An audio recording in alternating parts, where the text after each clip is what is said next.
제2화에서는 수서 지리지에 나오는 상곡군 수성현이 낙랑군 수성현과 전혀 무관함을 살펴보았습니다. 신백강은 낙랑군 수성현을 수나라 때 생긴 상곡군 수성현과 연계해 지금의 하북성 보정시 서수현의 위치 비정했는데 이는 명백히 오독에 의한 잘못입니다. 그런데 같은 수서 지리지를 읽은 이덕일은 낙랑군 수성현을 전혀 다른 하북성 진앙도시 창녀현에 비정했는데 사실 이는 신백강보다 더 심한 오독에 근거를 둔 무리한 비정입니다.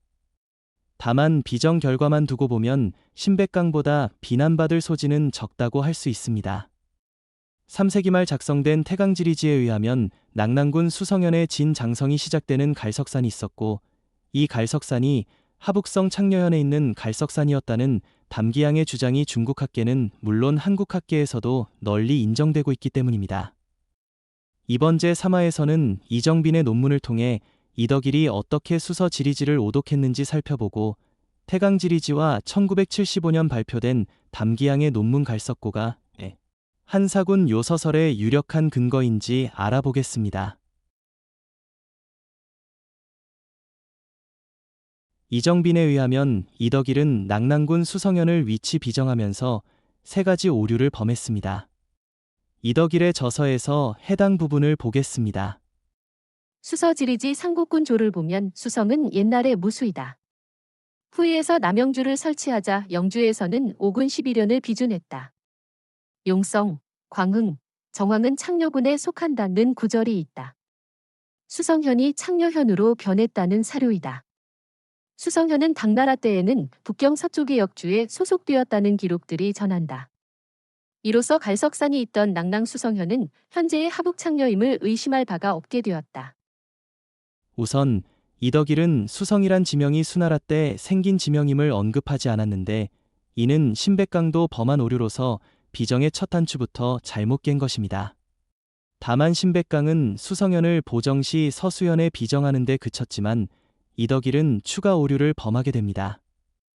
이덕일의 번역을 바른 번역과 비교해 보겠습니다. 후위치 남영주, 후위에서는 남영주를 설치하고 준영주, 영주에 준하여 치오군 11년, 오군 11년을 설치하였다. 이것이 바른 번역이며 오군 11년이 설치된 지역은 남영주입니다.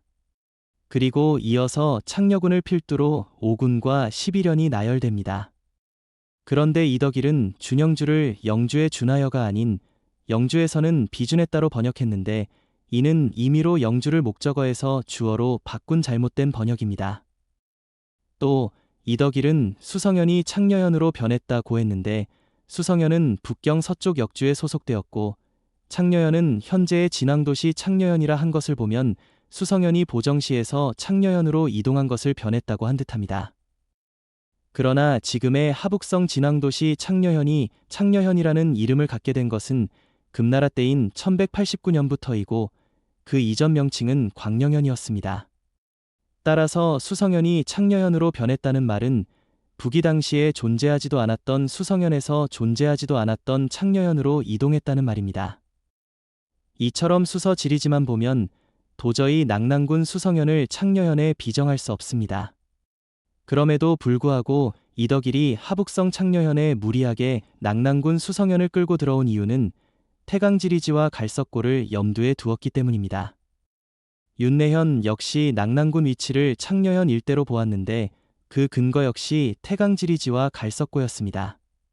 다만 윤내현의 한국고대 사실론에 번역되어 실려 인용된 동명의 논문 갈석고는 담기양의 1975년 논문이 아니라 고홍장과 동보서의 1983년 논문으로서 담기양의 갈석산 위치 비정을 재차 확인하는 내용입니다. 이처럼 태강지리지와 갈석고는 한사군 요서설의 강력한 근거로서 많은 사람들이 이들을 통해 한사군 요서설을 믿게 됩니다. 이들을 차례로 살펴보겠습니다. 먼저 태강지리지는 태강이라는 서진의 연호가 말하듯이 태강연간인 280년에서 289년 사이의 지리적 정황을 적은 책입니다.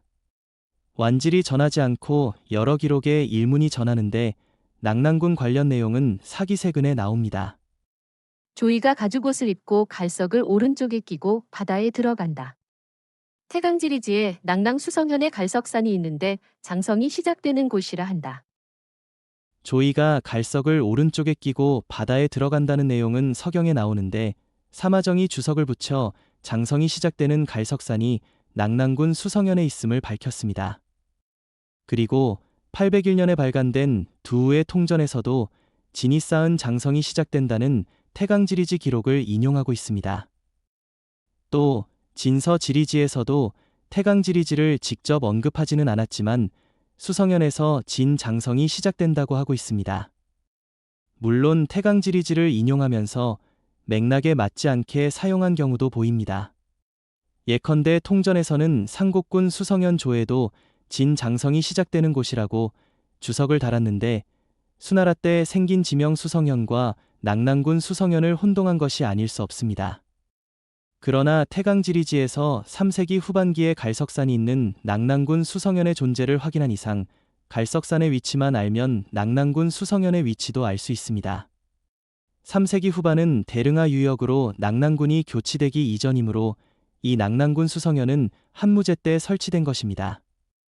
갈석산의 위치에 대해서는 현재 다양한 비정이 있습니다.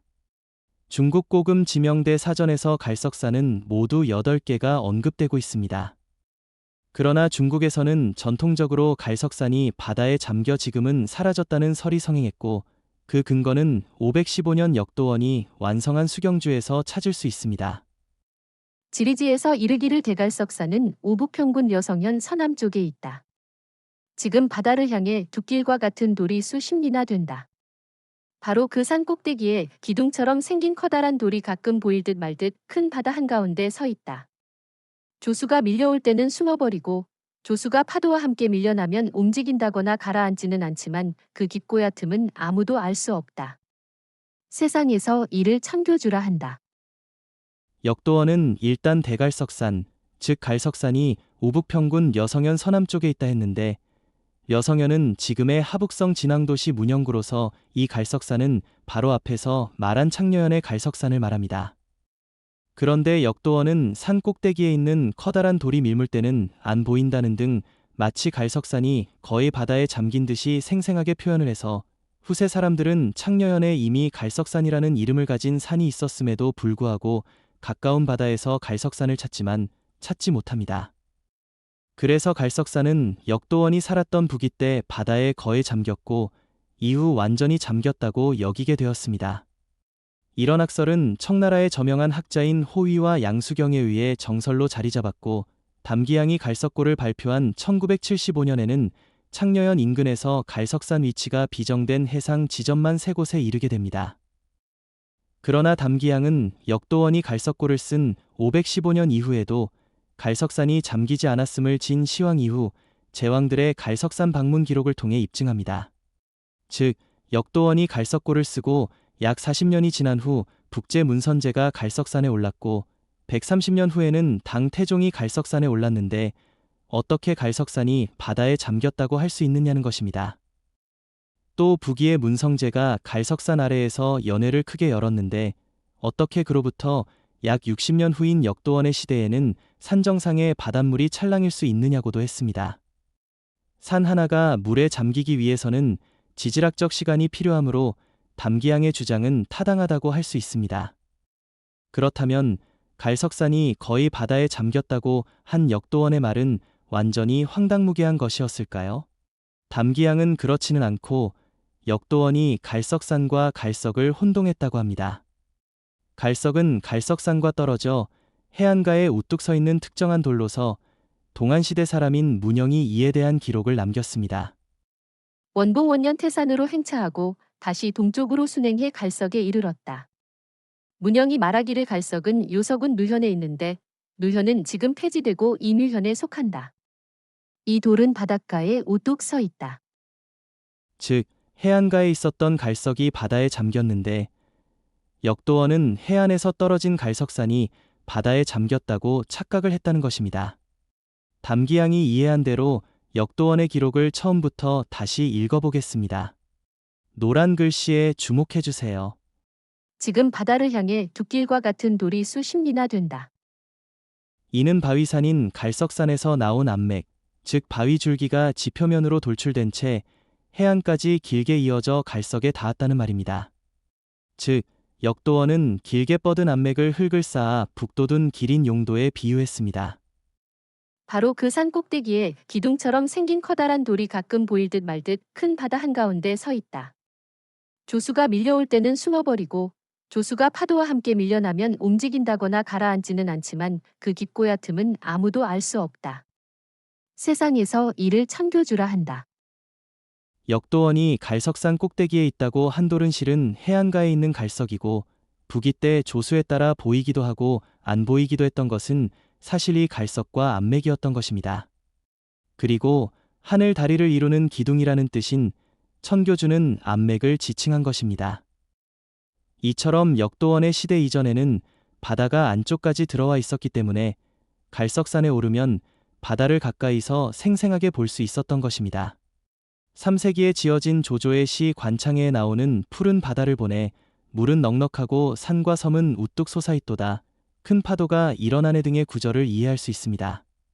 지금은 갈석산 위에서 바다를 멀리 볼 수 있을 뿐입니다. 물론 해안가의 갈석이나 갈석과 갈석산을 연결하는 암맥은 지금 남아있지 않습니다. 담기양에 의하면 나나와 해수가 끌고 온 퇴적물에 의해 갈석산 일대가 육지화되면서 땅 밑에 묻혔다고 합니다.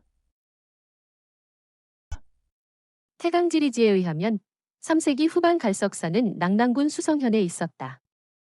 그런데 담기양에 의하면 갈석산의 위치는 하북성 진앙도시 창녀현에 있는 갈석산에 유력하게 비정된다. 따라서 낙랑군도 창녀현 일대에 있을 수밖에 없고 한사군 요서설도 받아들이지 않을 수 없을 것 같다. 과연 그럴까요? 다음 사화를 기대해 주시기 바랍니다.